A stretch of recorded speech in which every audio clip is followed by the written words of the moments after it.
हनुमान जी सूर्य को खाने के लिए सूर्य की तरफ गए थे। ये कहानी मैंने आपको एक एपिसोड में सुनाई थी और मैंने ये वादा किया था कि उस कहानी का जो अगला भाग है, जो और ज्यादा रोचक है, वो आपको सुनाऊंगा। उस कहानी से आपको ये पता चलेगा कि हनुमान जी को जो एक आशीर्वाद कहेंगे, श्राप कहेंगे, जो भी कहेंगे, उनको जो भूल जाने वाला उनका जो पक्ष था, उसकी कहानी भी आपको पता चलेगी।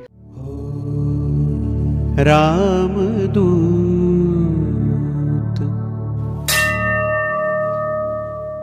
तो हनुमान जब सूर्य को देखकर उनको ग्रास बनाने के लिए गए तो ठीक उसी समय राहु उनका ग्रास करने वाले थे। हनुमान जी राहु से टकराए, जैसा मैंने उस कहानी में सुनाया था, आप चाहे तो वहां जाकर देख सकते हैं। राहु भागकर गए इंद्र के पास, उन्होंने कहा कि मुझ पर एक बालक ने आक्रमण किया है। यह सुनकर इंद्र राहु के साथ आए और इंद्र ने वज्र का प्रहार किया उस बालक पर, यानी हनुमान पर, और हनुमान जी गिरे उदयागिरी पर्वत पर। उनकी ठुड्डी में चोट लगी, जिसके वजह से उनका नाम पड़ा हनुमान। हनुमान जी अचेत हो गए, ऐसा लगने लगा कि उनके प्राण चले गए हैं।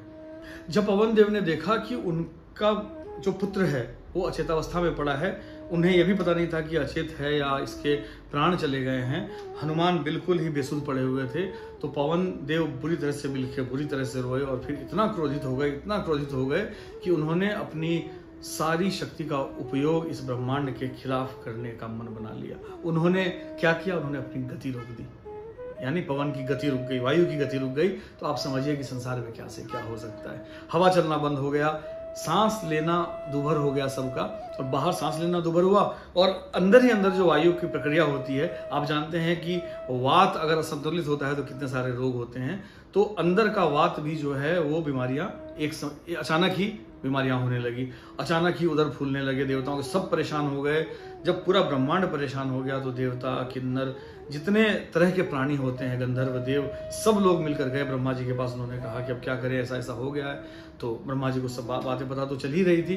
तो उन्होंने कहा, सब देवताओं ने, सब किन्नरों ने, सारे यक्ष, सब लोग पहुंच गए। उन्होंने हाथ जोड़कर कहा। तो ब्रह्मा जी उनके साथ उस स्थल पर आए। ब्रह्मा जी को देखकर पवन देवता के मन में थोड़ी सी आशा भी जगी और श्रद्धापूर्वक भी उन्होंने प्रणाम किया। ब्रह्मा जी ने बड़े प्रेम पूर्वक पवन देवता को अपने हाथों से उठाया और उनको खड़ा किया, और साथ ही साथ हनुमान जी उनके गोद में थे। हनुमान जी के माथे पर हाथ फेरा, और जैसे हनुमान जी के माथे पर हाथ फेरा कि हनुमान जी में दोबारा हलचल हुई और वो पूर्णतः दोबारा स्वस्थ हो गए। और हनुमान जी न सिर्फ स्वस्थ हुए, बल्कि चूंकि सारे देवता वहां उपस्थित थे, सबने मिलकर हनुमान जी को आशीर्वाद दिया। सबने अपने अपने तरीके से उनको आशीर्वाद दिया। यमराज ने कहा कि मेरा जो काल का चक्र है, जीवन और मृत्यु का, मैं हनुमान को इससे बाहर करता हूं। वहां पर जितने भी देवता थे, वहां वरुण देवता थे, वरुण देवता ने आशीर्वाद दिया कि इसकी कभी भी क्षति मेरे कारण नहीं होगी। इसी तरह के जितने देवता थे, कुबेर ने कहा कि इसको किसी भी तरह के अस्त्र शस्त्र नहीं मारा जा सकेगा, किसी भी तरह के अमोघ का प्रयोग इस पर नहीं हो सकेगा।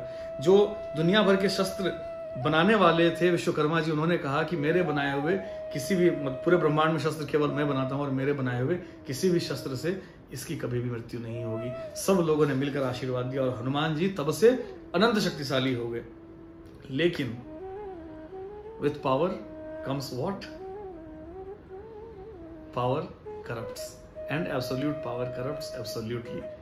तो कहीं ना कहीं हनुमान जी को लगा कि उनके पास असीमित शक्ति, छोटे से थे, बड़े नहीं हुए थे, छोटे ही थे, शैतान बहुत हो गए, बदमाशियां बहुत करने लगे, किसी को भी परेशान करने लगे, तरह तरह से पूरे ब्रह्मांड को परेशान करके रख दिया, और ऋषियों को परेशान करने लगे, ऋषि की तपस्या में विघ्न डालने लगे। कोई खराब नियत से नहीं, बस मस्ती करने के लिए वो ऐसी मस्ती में आ गए, क्योंकि उन्हें अनुमान था इस बात का कि उनके पास बहुत ताकत है, सबसे मिली हुई ताकत है, तो कुछ होगा नहीं। तो उछल कूद करके, जो शरारती कहते हैं, शरारती बच्चा अच्छा लगता है लेकिन एक सीमा तक, जब वो सीमा पार हो गई तो सब लोग परेशान हुए। स्वयं माता अंजना ने सभी ऋषियों का आह्वान किया। उन्होंने कहा कि हे देवों, हे ऋषियों, आप कुछ करो, सद्बुद्धि इनको दो, ताकि कम से कम इसकी शक्ति जो है वो नियंत्रण में रहे और शक्ति का दुरुपयोग ना करे।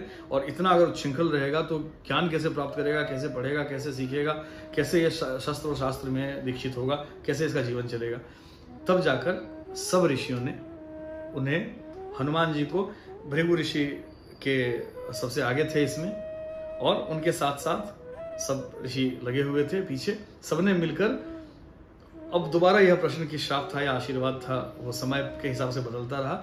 इन सब ने मिलकर हनुमान जी को श्राप दिया कि आप अपनी शक्ति को भूले रहेंगे। आपने जो भी शक्तियां अर्जित की, आपको जो भी शक्तियां हम सब से मिली उस दिन, वो सब आप भूल जाएंगे। उसमें से कुछ भी आपको याद नहीं रहेगा। आपको अपने बल के बारे में कोई भी ज्ञान नहीं रहेगा। लेकिन भृगु महाराज ने यह भी कहा कि जब भी आपको नितांत आवश्यकता पड़ेगी उन शक्तियों की, तो कोई ना कोई आपको आपकी शक्ति याद दिला देगा और आप उसका सदुपयोग कर पाएंगे उस समय, और आप कई जीवन बचाएंगे। आप इस दुनिया में कई चीजें आपके द्वारा संचालित होंगी, लेकिन आपकी शक्तियों का सिर्फ सदुपयोग हो, इसके लिए आपको इतना शाप देना जरूरी था।